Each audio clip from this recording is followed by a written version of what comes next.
नमस्कार दोस्तों, स्वागत है वीके नॉलेज इलेक्ट्रिकल में आप सभी का। दोस्तों, कंपटीशन एग्ज़ाम्स के प्रीवियस पेपर हम सॉल्यूशन करते आए थे। आज भी हम उस टॉपिक को आगे बढ़ाएंगे और हमारा पेपर पुणे मेट्रो का चल रहा था। अभी रिसेंटली 19 अक्टूबर 2021 को ये पेपर हुआ है। 2 पार्ट हम इसका सॉल्यूशन कर चुके हैं। प्रीवियस वीडियो आपने नहीं देखे तो जाइए अभी ऐप में और जाकर उन सभी प्रीवियस वीडियोज़ को भी आप देख लीजिएगा। आज हम उन क्वेश्चंस को आगे बढ़ाएंगे जो बाकी रह गए थे। काफ़ी अच्छे क्वेश्चन हैं, आपको नया भी सीखने को ज़रूर मिलेगा और वैसे भी आपको लगेगा कि हाँ, हमारी तैयारी के अकॉर्डिंग ये पेपर है। तो आपसे मेरी रिक्वेस्ट रहेगी कि प्लीज़ वीडियो को लास्ट तक देखना और कमेंट करके मुझे जी ज़रूर बताना आपका स्कोर कितना रहा। जो भी स्कोर है आपका वो कमेंट करके मुझे बताइएगा ज़रूर। वीडियो पसंद आए, तरीका पसंद आए एक्सप्लेन करने का तो वीडियो को लाइक ज़रूर किया करें, अपने दोस्तों को भी शेयर करें और आप हमारे चैनल पर नए हो तो चैनल को सब्सक्राइब ज़रूर करें। यार कमेंट करके मुझे ज़रूर बताया करो कि आपका स्कोर कितना रहा, ठीक है ना, क्योंकि इससे एक पता लगता है कि किन बच्चों की कितनी तैयारी है। कम से कम वो तो रेगुलर कमेंट किया करो जो मेरे रेगुलर व्यूअर हैं, जो वीडियोज़ पर कमेंट करते भी है, जो मेरे साथ किसी न किसी तरीके से कनेक्टेड है, तो हमें भी पता लगे कि आपकी तैयारी कितनी है। क्योंकि जिस पर्टिकुलर बच्चे को हम जानते हैं तो कम से कम उसके बारे में हमें भी थोड़ा सा आइडिया होना चाहिए। तो प्लीज़ कमेंट करना ज़रूर, बताना आपका स्कोर क्या रहा। और आइए आज के क्वेश्चनों से शुरू करते हैं। आज का हमारा क्वेश्चन 51 आपकी स्क्रीन पर है और पहले ही क्वेश्चन में देखो कन्फ्यूज़न है। सवाल है कि which type of fault will occurs if the insulation of cable is damaged.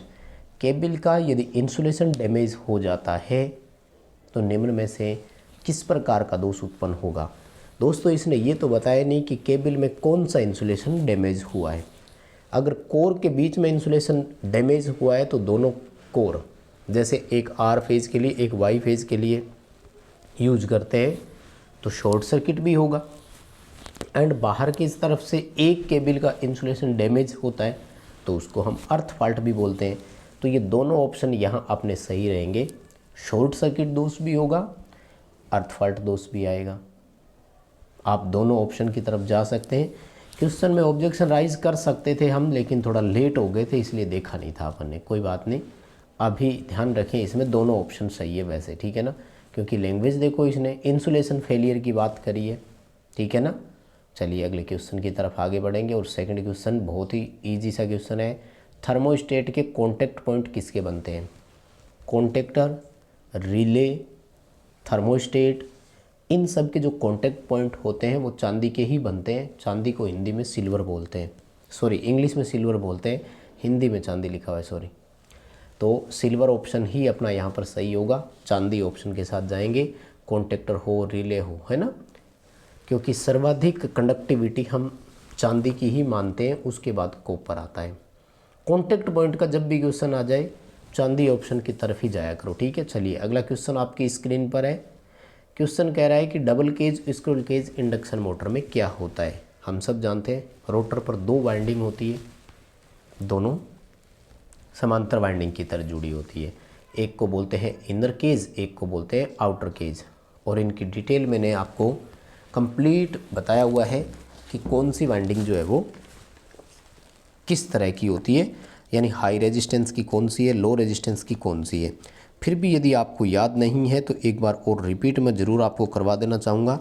इन्हें अच्छे से याद रखें आप, ठीक है ना। जो इनर केज होती है उसका लो रेजिस्टेंस होता है, ठीक है ना। इनर केज का रेजिस्टेंस लो तो फिर इंडक्टिव रिएक्टेंस क्या होगा, हाई होगा। तो आउटर केज में जस्ट अपोजिट हो जाएगा, रेजिस्टेंस हाई और इंडक्टिव रिएक्टेंस लो। आ सकता है दोस्तों दोनों, याद ज़रूर रखना, ठीक है ना। क्योंकि पेपर में इनकी केज के बारे में आपसे ज़रूर पूछा जाएगा, बहुत ही ज़रूरी हो जाता है। तो जितना इसको आप याद रख सकें ज़रूर याद रखें, ठीक है ना। तो inner cage, low resistance, high reactance, ठीक है। चलिए अगला क्वेश्चन आपकी स्क्रीन पर, ये भी ठीक क्वेश्चन पूछा। इसने ये पूछा है कि डीसी मोटर जो है वो खिंचाव कार्य में क्यों प्रेफर की जाती है। यानी अगर खिंचाव कार्य में आपको किसी मोटर की ज़रूरत है तो कहते हैं कि डीसी मोटर ही सबसे ज़्यादा, क्योंकि सबसे पहली बात तो ये है कि इसका हाई स्टार्टिंग टॉर्क है। खिंचाव कार्य के लिए भाई हमें वही चाहिए, मेन चीज़ तो यही होती है, लेकिन इस तरह का ऑप्शन नहीं दिया।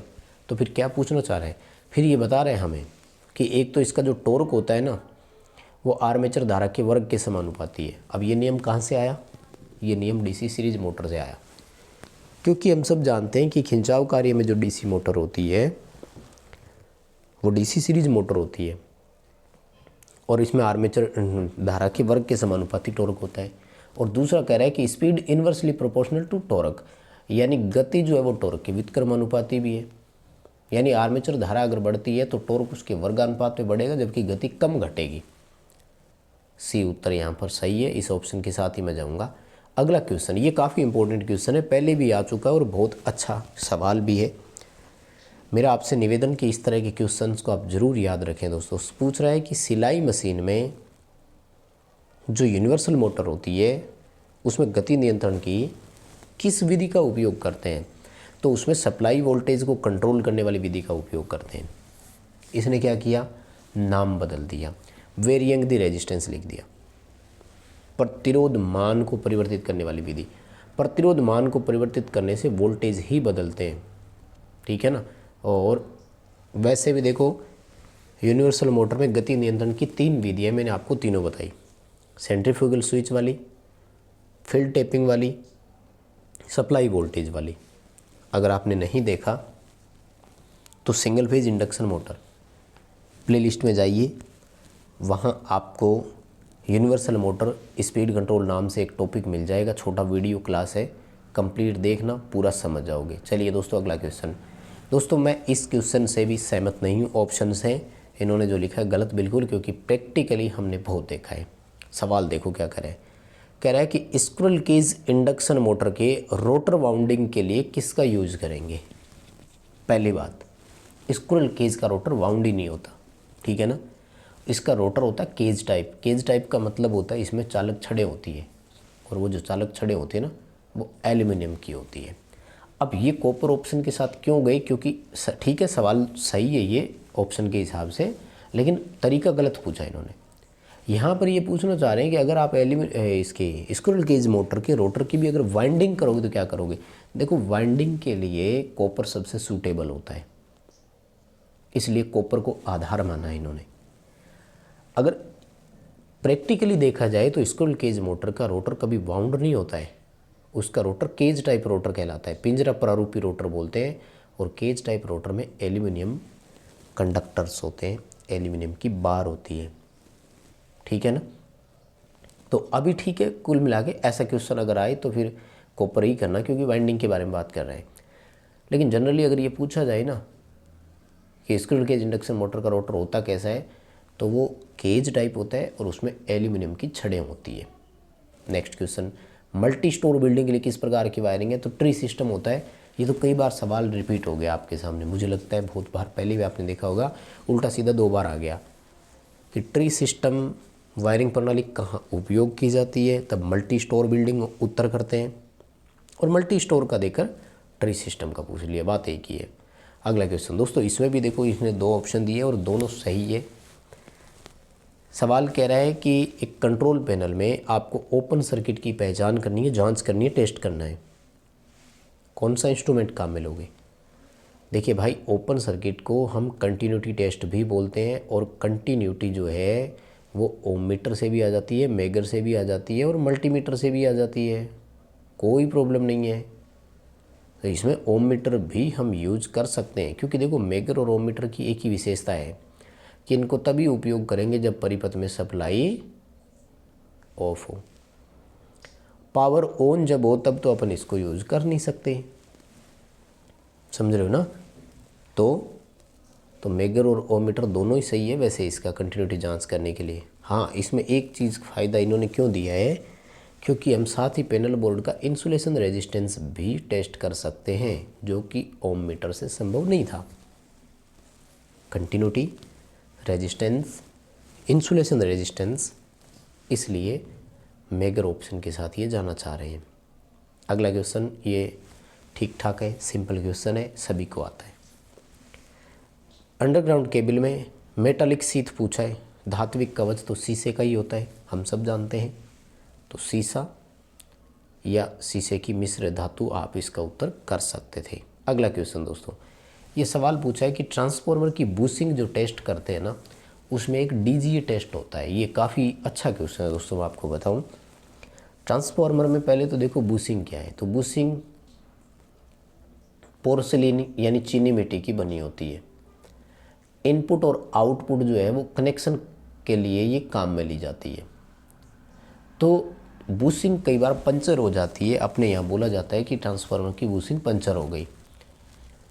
बूशिंग पंचर होने का मतलब ये होता है कि बूशिंग्स में क्या है कि थोड़ी बहुत सील करके ऑयल सील डाली होती है इसके अंदर, और वो ऑयल जो है उसमें मान लीजिए कि वो एनालिसिस करते हैं और देखते हैं कि क्या प्रॉब्लम क्यों आई, ऑयल का किस तरह का था। तो उसमें एक डीजीए टेस्ट किया जाता है, और ये डीजीए टेस्ट वास्तव में पूरा नाम होता है डिसॉल्व्ड गैस एनालिसिस।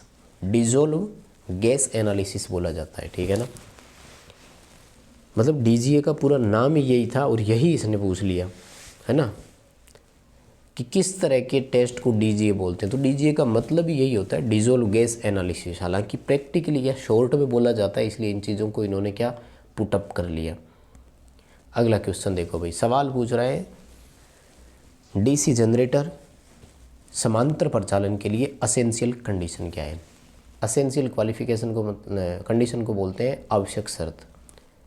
समांतर प्रचालन दो डीसी जनरेटर, पहले तो आपको मैं बता दूं कि अगर ये पूछा जाए ना कि कौन सा डीसी जनरेटर समांतर के लिए प्रीफर किया जाता है, तो वो जनरेटर होता है शंट। ज़्यादातर शंट जनरेटर को ही मतलब प्राथमिकता देते हैं, प्रीफर किया जाता है। कारण क्या है कि शंट जनरेटर जो होता है ना, इसमें लोड पर जो करंट वोल्टेज विशेषता होती है उस ग्राफ को बोलते हैं ड्रूपिंग ग्राफ। क्या बोलते हैं? ड्रूपिंग। ड्रूपिंग का मतलब होता है कि इस ग्राफ को जब आप देखोगे ना, तो लोड बढ़ने के साथ ग्राफ इतनी दूर तो झुकता है और उसके बाद वापस यूँ जीरो की तरफ आ जाता है ऐसे। इस पूरे सर्किल बंद होने की विशेषता को ड्रूपिंग बोलते हैं। और ये उन दोनों जनरेटरों की बिल्कुल एक जैसी होनी चाहिए, सबसे बड़ी शर्त होती है ये, ठीक है। बी ऑप्शन सही है, आपको कहीं घबराने की जरूरत है नहीं। अगला सवाल, what is the working principle operation for electromechanical relay. अब देखो, विद्युत यांत्रिक रिले यहाँ पर दिया है, तो इसका मतलब ये नहीं है कि रिले इलेक्ट्रिकल एनर्जी को मैकेनिकल एनर्जी में बदलता होगा, नहीं दोस्तों। इलेक्ट्रोमैकेनिकल रिले का मतलब ये होता है कि एक कॉइल होती है, वो कॉइल को जब धारा मिलेगी तो वो कॉइल एक्साइट होकर उत्तेजित होगी और एक प्लंजर को खींचेगी। प्लंजर मतलब दो मैकेनिकल कॉन्टैक्ट होंगे जिनमें एक को एनसी और एक को एनओ कर देगा। वास्तव में इसका सिद्धांत वही होता है जो विद्युत चुंबकीय रिले का होता है, ठीक है ना। इलेक्ट्रोमैग्नेटिक रिले जो है उसी का सिद्धांत इलेक्ट्रोमैकेनिकल रिले का है। मतलब क्या है, कॉइल होगी, सप्लाई मिलेगी तो उत्तेजित होगी, एक्साइट होकर वो क्या करेगी, उस कॉइल को पिकअप करवा देगी। अगला क्वेश्चन ये थोड़ा सा नया है और स्टैंडर्ड आंकड़ा है दोस्तों, आप इसे याद ही रखें तो सही रहेगा। सवाल कह रहा है कि सिंगल कोर अगर केबल हो ना, तो उसमें अधिकतम कितना क्रॉस सेक्शन एरिया हो, इससे ज़्यादा ना हो। तो ये 130 mm² इन्होंने बताया कि इससे ज़्यादा नहीं होना चाहिए। 130 mm² जो है क्रॉस सेक्शन एरिया, तो ये एक स्टैंडर्ड आंकड़ा ये अपन कह सकते हैं, क्योंकि इससे पहले तो ये आगे अपने आया नहीं है, क्वेश्चन इस तरह का है। अगला क्वेश्चन देखिए, हाँ इसके दो उत्तर बनेंगे। ये कह रहा है कि अल्टरनेटर में वोल्टेज की मान में वृद्धि होगी। राइज का मतलब होता है वृद्धि, जो टर्मिनल वोल्टेज है उसमें वृद्धि और अधिक होएगी, मतलब ज़्यादा होएगी। जैसे मान लो कि वोल्टेज 400 है ना, तो ये बढ़ करके 440 वोल्ट तक होने की संभावना है। कब होगी? इसकी दो कंडीशन होती है, मैंने आपको बताया पहले भी, शायद आप में से बहुत से स्टूडेंट्स को याद भी होगा। अल्टरनेटर की जो वीटी होती है ना, बाहर के पावर फैक्टर पर भी बहुत डिपेंडेंट होती है ना। इसकी दो शर्तें हैं, अगर लोड का पावर फैक्टर लीडिंग हो और उसको थ्रोन ऑफ नहीं थ्रोन ऑन, यानी अल्टरनेटर पर अगर लीडिंग पावर फैक्टर वाला भार बढ़ेगा ना तो वोल्टेज बढ़ेगी। और दूसरा तरीका है कि लेगिंग भार वाला अगर ऑफ होगा तब होगी। तो कुल मिलाकर के आप दो उत्तर याद रखें, लीडिंग भार ऑन होगा तब, और लैगिंग भार यानी इंडक्टिव भार ऑफ होगा तब टर्मिनल वोल्टेज के मान में वृद्धि ही होगी। ठीक है, तो अभी तो यहाँ एक ही दिया इन्होंने, सी उत्तर हो जाएगा। लेकिन भविष्य में याद रखना कि अगर आपके सामने लीडिंग लोड थ्रोन ऑन ऐसा ऑप्शन आए ना, तो उसको भी आप कर सकते हो, क्योंकि वो भी काफ़ी अच्छा रहता है, इसमें उत्तर बिल्कुल सही बनेगा वो भी। अगला क्वेश्चन, ये भी ठीक क्वेश्चन है और आपने शायद पहले पढ़ा भी होगा। ये कह रहे हैं मरकरी आर्क रेक्टिफायर जो होता है ना, उसमें नीले रंग की एक प्रदीप्ति उत्पन्न होती है। कारण क्या है इसका? कारण क्या है कि मरकरी आर्क रेक्टिफायर जो होता है ना, उसमें एक टब होता है और टब में मरकरी भरी होती है। मरकरी को हिंदी में अपन बोलते हैं पारा। पारे का सबसे पहले आयनीकरण होता है, तो उस आयनीकरण के कारण वो एक नीले रंग की रोशनी पैदा करता है। ठीक है ना, बहुत सिंपल सा क्वेश्चन है। ठीक है, अगर आप वीडियो को यहाँ तक देख रहे हो तो प्लीज़ लाइक ज़रूर कर देना, नहीं किया हो तो यार, और कमेंट करके बताना ज़रूर आपका स्कोर कितना था। ठीक है ना, तो डी उत्तर रहेगा इसका। अगला क्वेश्चन देखो, ये तो सिंपल सा ही है। ये कह रहा है कि सिंगल फेज इंडक्शन मोटर में जो कैपेसिटर यूज करना है ना, उसमें नहीं होता। क्या नहीं होता उसमें? उसमें ध्रुवीयता नहीं होती, प्लस माइनस कोई फेज न्यूट्रल फिक्स नहीं होता। आप कैसे जोड़ दो उसको? No polarity marking. ठीक है, देखो पैरा विद्युत माध्यम भी होगा, वोल्टेज रेटिंग भी होगी, एक लिमिट ही होगी ना, ऐसे थोड़ी है कहीं भी यूज कर लो। डेफिनेट वैल्यू, एक निश्चित मान भी तो होगा उसका, जैसे 2.5 माइक्रोफेड है, 4 माइक्रोफेड है। पोलरिटी नहीं होगी, बस बहुत सिंपल सा है। आई थिंक आप कर भी दोगे, कोई दिक्कत नहीं है। और ये भाई मराठी में है, समझने में गलती रह जाए तो प्लीज़ करेक्ट कर देना, कमेंट करके बता देना। क्वेश्चन पूछ रहे हैं, पावर केबल मध्य लाइन भाग में से अगर टूट जाए तो ये फॉल्ट किस कैटेगरी में आएगा? पावर केबल लाइन है, बीच में से टूट गई, किस फॉल्ट में आएगी? तो ओपन सर्किट में आएगी ना, खुला परिपथ हो गया, है कि नहीं? बहुत ही सिंपल सा है ये तो। मुझे लगता है आज आपका स्कोर पूरा रहेगा, 25 क्वेश्चन करेंगे हम, और आपका स्कोर 25 में से 25 रहेगा आज, मुझे ऐसा लग रहा है। आइए अगले क्वेश्चन की तरफ। सर्विसमैन क्या होती है? तो डिस्ट्रीब्यूटर से लेकर उपभोक्ता के घर में एनर्जी मीटर तक की जो केबल होती है उसी को सर्विसमैन बोलते हैं। बहुत ही सिंपल है ना, सब जानते होंगे, कोई दिक्कत नहीं है। आइए आगे बढ़ते हैं। दूसरे ऑप्शन करवाने की ज़रूरत नहीं है, वैसे आप जीटी और वो सब जानते ही हो। बैटरी चार्जिंग और इलेक्ट्रोप्लेटिंग के लिए कौन सा जनरेटर होगा? भाई इससे अच्छा क्वेश्चन तो और कहाँ हो सकता है आपके सामने, है ना? शंट जनरेटर ही होगा। आज तक यही तो पढ़ते आए हो, ITI में जाते ही सबसे पहले DC जनरेटर ही पढ़ाया जाता है। सीरीज जनरेटर का क्या उपयोग है भाई? हाँ, बूस्टर के रूप में। और डिफरेंशियल कंपाउंड जनरेटर कहाँ काम में लेते हैं? आर्क वेल्डिंग में। ठीक है, अब differential long shunt short shunt उसकी ज़्यादा सोचने की ज़रूरत है नहीं। अगला क्वेश्चन, वैद्युतिक आयरन में जो ऑटोमेटिक इलेक्ट्रिक आयरन होती है उसमें थर्मोस्टेट का क्या फंक्शन होता है? बहुत ही सिंपल सा है ना, ताप को नियंत्रित करने के लिए लगता है। कैसे लगता है? हीटिंग एलिमेंट के सीरीज में लगता है। और ये तो इलेक्ट्रिक आयरन का है। अगर गीजर का हो तो ध्यान रखना टेम्परेचर सेटिंग होती है 32 से लेकर 88 डिग्री सेंटीग्रेड तक। ठीक है, नेक्स्ट क्वेश्चन, ये भी एक फिक्स आंकड़ा है भाई, इसे याद ही रखना। ये कह रहा है कि मध्यम वोल्टेज कितना होता है? 650 वोल्ट। अगर उसमें आप 10 बार यूज करते हो तो दो फेजों के बीच में कम से कम कितनी दूरी होनी चाहिए? तो 32 mm लिखा है इसने। ये कोई स्टैंडर्ड आंकड़ा ये अपनी तरफ से ही लाते हैं, क्वेश्चन सामने आते हैं तभी पता लगता है, पहले तो इतने डीपली अपन जाते नहीं हैं। फिर भी अच्छा क्वेश्चन है, याद रखना। क्या है? दो बस बार के बीच में कितना क्लियरेंस होना चाहिए मध्यम वोल्टेज में? तो 32 mm। ठीक है, और अगला है कन्वेंशनल, परंपरागत सोर्स कौन सा है पावर का? परंपरागत में आते हैं जैसे कोयला यानी थर्मल हो गया, न्यूक्लियर हो गया, गैस और डीजल हो गया। वैसे याद रखो सोलर, बायोगैस और विंड ये ग्रुप ही अलग है, तो जो अलग ग्रुप वाला क्वेश्चन है वही करेंगे, दूसरा क्यों करेंगे। अगला क्वेश्चन कह रहा है सिंक्रोनस मोटर में डैम्पर वाइंडिंग कहाँ होती है? तो पोल फेस पर होती है। उद्देश्य क्या है सिंक्रोनस मोटर में? हंटिंग को समाप्त करना, मोटर को सेल्फ स्टार्ट करना।